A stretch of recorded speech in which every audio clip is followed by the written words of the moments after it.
முருகன் நம்ம வாழ்க்கைய 7 பருவமா பிரிச்சு அதுக்கு ரெயின்போ மாதிரி 7 வண்ணங்களை கொடுத்தார். ஒவ்வொரு பருவத்திலையும் நம்ம எப்படி இருக்கணும், என்ன செய்யணும்னு அப்படி முருகன் சொன்னாரு.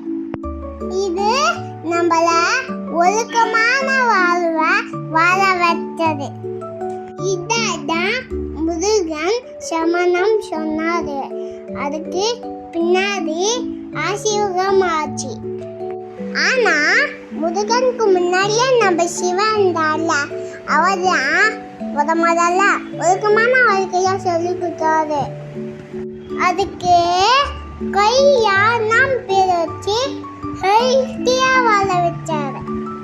முருகன் குமரிக்கண்டத்துல இருந்தாரு. அப்போ பெரிய அலை வந்து குமரிக்கண்டமே முழுகிச்சுல, அங்க இருந்து வந்ததால தானே அவருக்கு குமரன் பேரு. அதுக்கெல்லாம் ரொம்ப முன்னாடியே குமரி கண்டத்தில வாழ்ந்தவர் தான் நம்ம சிவன். அப்படின்னா எவ்வளோ காலமா நம்ம ஹாப்பியா இருந்தோம்ல. இது யூதனுக்கு பிடிக்கவே இல்லை. நம்மள பார்த்து ரொம்ப பொறாமப்பட்டாங்க.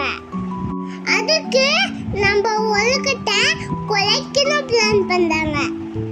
அதுக்கு தான் நம்ம முருகனோட ரெயின்போ கலரை அவமானப்பட்டுட்டு LGBTQன்னு பேடா கொண்டு வந்திருக்காங்க.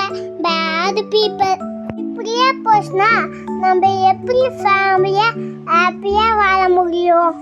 ஆனா முருகன் நமக்கு இப்படி நடக்க விட மாட்டார்.